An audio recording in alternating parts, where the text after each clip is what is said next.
النهارده هنتكلم مع بعض عن الأداء السيء والمتذبذب الفترة الأخيرة للنادي الأهلي واضطراب المستوى، وإيه أزمة كولر مع إدارة النادي الأهلي اللي خلقت جو من التوتر بين اللعيبة وبين بعضها، وخناقات بين اللعيبة أدت للشكل السيء والظهور السيء والمستوى الضئيل اللي بيقدمه النادي الأهلي الفترة الأخيرة.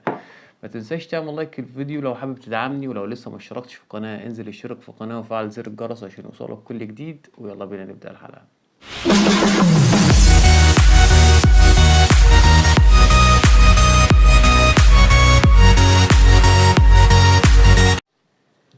النادي الأهلي، ايه اللي بيحصل في النادي الأهلي؟ ايه المشكلة اللي بيمر بيها النادي الأهلي اللي خلقت المستوى الضعيف اللي احنا بنتفرج عليه ده والنتائج السلبية، 3 تعثرات من 4 مباريات؟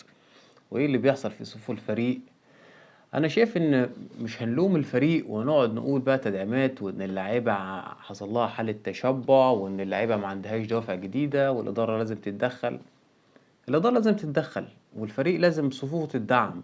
بس معلش، الكلام ده في كاس العالم للانديه، الكلام ده في افريقيا، مش وانت بتلاعب فرق الدوري المصري. مع احترام الفرق الدوري المصري، يعني فرق متداولة الترتيب، فرق في اخر الجدول، انت مش عارف تكسبها. فين حلولك؟ مفيش حلول. تدعيمات الفريق، هتدعم منين الفريق؟ هيجيب لك من اللعيبه اللي بتكسبك دي. هيجيب لك الاهلي هيجيب 2 محترفين 3 محترفين. طب ما باقي اللعيبه هيجيبها لك من صفوف الفرق اللي بتكسبك دي، او اللي انت مش عارف تكسبها. مع احترام ليك، دي مش نتائج قدام فرق زي دي. مع احترام للفرق الدوري المصري، يعني تدعيمات فريق ايه؟ انت معاك لعيبه اعلى من اللعيبه اللي بتكسبك دي او بتتعادل معاك 10 مرات. يعني لعيبه الاهلي وهي تعبانه اقوى من الفرق دي 10 مرات. تدعيمات مين؟ انت عندك كل مركز فيه 3 4 لعيبه. فين التدعيمات اللي انت عايزها؟ الاتنين المحترفين اللي هيجوا لك من بره هم اللي هيفرقوا في شكل اللعيبه. انا شايف ان اللوم مش على اللعيبه كلها واللوم مش على الاداره. انا شايف ان كولر هو النصيب الاكبر. انت عندك ازمه مع النادي او مع اداره النادي عشان عايز تدعيمات معينه وعايز اسماء معينه. طيب ماشي، هتجيلك، بس ما ترميش كل ده على اداره النادي وعلى اللعيبه. انت عندك مشكله كبيره واتكلمت عليها بدل مره 2 3. عدم تثبيت تشكيل ثابت لكولر هو اللي عامل كل المشكله دي. مشكله الفريق واضحه، انت ما عندكش فينش، بتروح كتير وبتضيع فرص كتير وبتضيع. ما هو انت كل ماتش انت بتلعب 4 2 3 1، الثلاثه وراس الحربه اللي قدامهم بيتغيروا كل ماتش. انا مش فاكر غير ان انت ثبتت التشكيله في ماتشين ورا بعض بس، يعني ماتش والتاني بعديه، وبعد كده بدات تشكل. انت بتضيع الانسجام بتاع الفرقه، وبالذات مع راس الحربة. راس الحربة عايز انسجام مع باقي الفرقة عشان يتأقلم، حاسة التهديف ترجع له، الفينش يشتغل عليه كويس مع الفرقة. لكن انت كل ما راس حربة مثلا تعمله توليفة على الثلاثة اللي تحتيه صناع اللعبة او الجناحين اللي معاه، تاني ماتش بيتغير. طب ثقة اللعيب في نفسه هتروح فين؟ راس الحربة واقف على لمسة، ثقته في نفسه واقف على لمسة، هو اللي بيفنش. انت لما تاخد دي منه هيعمل ايه؟ ما هو لازم يضيع، مفيش انسجام، مفيش ثقة في النفس. تلعب في تغييراتك النهارده 4 2 3 1، قلبت التشكيل ل 4 1 4 1. طب كويس، ليه الواحد يطلع؟ يعني انا دلوقتي عايز احط جول وما عندي راس حربه في الملعب. طب ما بدل ما تطلع شادي وتنزل محمد شريف، ما تطلع برونو سافيو اللي انا اصلا مش لاقي له دور في النادي الاهلي. يعني برونو سافيو انا مش لاقي له دور في النادي الاهلي بصراحه. اقل لاعب موجود برونو سافيو. انا مش عندي احصائيات وارقام برونو سافيو، بس انا متاكد لو شفتها هنموت ضحك.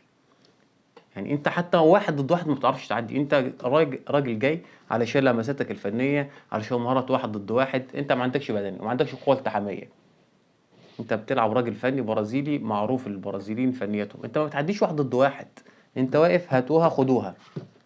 ده الجناح ده كان في ايام الستينات، دلوقتي الجناح بيعدي 1 ضد 1 وبيروح ويجي. ليه برونو سافيو؟ ليه لازم برونو سافيو؟ وبعدين بدل ما تطلع شادي، طلع برونو سافيو يلعب باتنين راس حربه، خلي فرصه جوه الصندوق بدل مهاجم 1 2. ايه بقى اللي كل شويه تطلع لي راس حربه وتنزل مكانه راس حربه؟ طب احنا استفدنا ايه دلوقتي؟ ايه التغيير التقليدي ده؟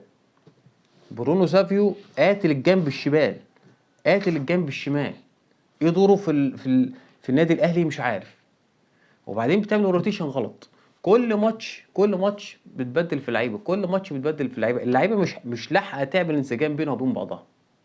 طب يعني ده وعايزين تدعيمات. طب ما التدعيمات دي هتعمل ايه؟ ما هتاخد من اللعيبه دي. مش عارف تثبت خطه، سامي قمصان معاك مش عارف تستغل سامي قمصان، ما تسأل يا عمي. مش عيب، سامي قمصان حافظ الفرقة، حافظ الفرقة. يعني أنت محمد هاني لعب كويس جدًا النهارده، يعني عمل ماتش كويس بالنسبة لأدائه الأخير. طب ما أنت ممكن تراجع كريم فؤاد وتلعب قدامه حسين الشحات، حسين الشحات لعب ماتش كويس جدًا النهارده، كويس جدًا. بس أنت عندك مشكلة، يعني أنت لعبت شادي النهارده، الماتش الجاي هتلاعب محمد شريف أو حسام حسن. يا عم ادي اللعيب فرصة ماتش ماتشين، راس الحربة ده مش أي لاعب في الملعب، راس الحربة لازم ياخد ثقته في نفسه، مش كل لما واحد يلعب ماتش وحش هتطلعه ده احنا ما بنعملهاش في الحجوزات. قاعد تبدل في التلاتة اللي تحت راس الحربة، وقعدت تبدل في راس الحربة، وحتى الاتنين الارتكاز اللي كنت مثبتهم بدأت تتغير ميهم. ماشي، عمرو السولية تعبان ريحته. خط الظهر محمود متولي مع عبد المنعم، عبد المنعم مع ياسر ابراهيم، ياسر ابراهيم مع محمود متولي. مش عارف، عدم تثبيت خطه وانسجام بين اللعيبه دي هي اللي عامله المشكله كلها في النادي الاهلي، مش مشكله، مش قصه تدعيمات ولا بتاع. مع علي معلول راجل بيلعب في مكانه، علي معلول احسن لاعب في النادي الاهلي، بيقدم ماتشات، لاعب مش خايف على دوره. انت عملت جو من التوتر وسط اللعيبه، خناقات، كل واحد خليت اللعيب يطلع بره تركيزه. اللعيب بدل ما يدور على الجماعيه اللي احنا متعودين عليها من النادي الاهلي، بدا يدور على نفسه بس. عايز يزود ارقامي، هحط جون عشان اكمل، راس الحربه عايز يحط جون عشان و... ايه ده؟ عملت وش اللعيبه. فين لعيبه الاهلي الهاديه الانسجام اللي بيدور على زميله لمصلحه الفريق؟ انت خليت اللعيب بيدور على مصلحه نفسه هو الاول قبل مصلحه الفرقه، وده مش صح.